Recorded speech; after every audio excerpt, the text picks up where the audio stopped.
విజయనగరం పట్టణంలో నాగవంశ వీధిలో ఉన్న మద్దిలవారి పండగ ఈ రోజు తుది దశకు చేరుకుంది. ఈ నెల 22 నుంచి ప్రారంభం అయిన గురన్న గురుమూర్తి పండగ తుది దశకు చేరుకోవడంతో ఈనాడు 30వ తేదీన మద్దిల వారందరూ భారీ ఊరేగింపు నిర్వహించారు.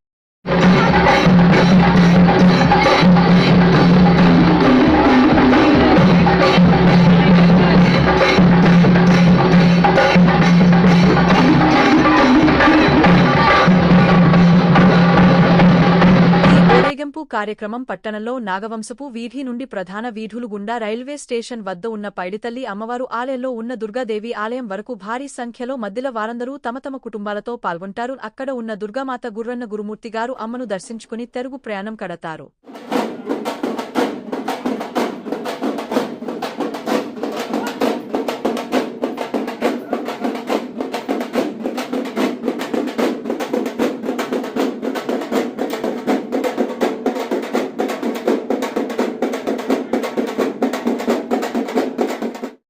ఈ కార్యక్రమం అగరంగా వైభోగంగా మేళతాళాలు, అమ్మవారి ప్రీతి పాత్రమైన బుడబుక్కలు వాయిద్యం, పులివేషాలు, శక్తి వేషాలతో కోలాటాలతో ఊరేగింపు నిర్వహించారు. ఈ సంబరంని నాగవంశీయులే కాదు ఇతర సామాజిక వర్గాల వారు కూడా ఆనందం వ్యక్తం చేశారు.